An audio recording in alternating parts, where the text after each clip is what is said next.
I travel around the diocese quite a bit, and people sometimes say to me, it must be very difficult today, there are so few vocations. And to be honest, I don't believe that God has stopped calling people.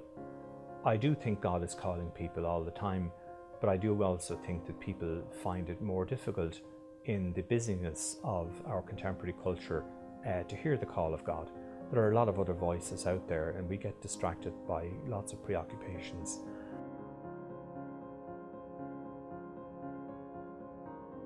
I think in our own time, the important thing is not so much to think about recruiting priests or recruiting sisters as if we were plucking apples off a tree.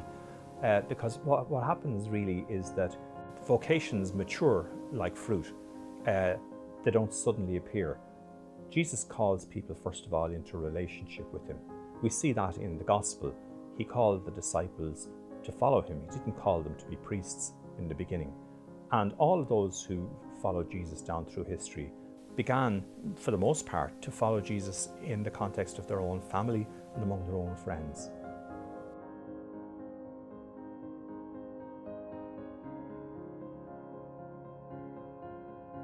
I've been a priest now for 40 years, and if you were to ask me, was it sometimes difficult, I would say yes, certainly it was difficult at times.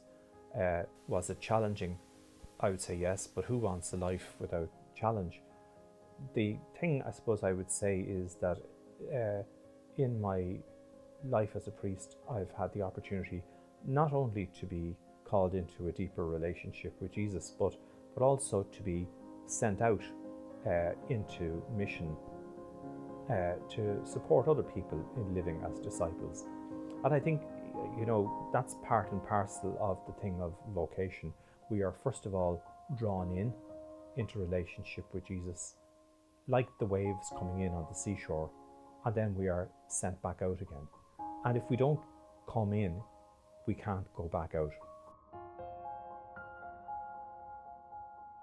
The question is not whether Jesus is calling you or not. Jesus is certainly calling you. The question really is, what does he want you to be, and what does he want you to do? What you do will really flow from who you are as a disciple. And I think the challenge for us all is to trust Jesus, to recognize that when he calls us, he is not playing games with our hearts.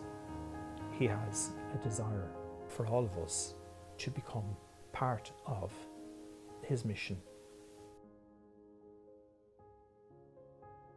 Look deep into your heart. Ask yourself in the first place, is Jesus drawing you to follow him? Do you believe in him? Do you trust him? And if you trust him, are you willing to respond with generosity to his call?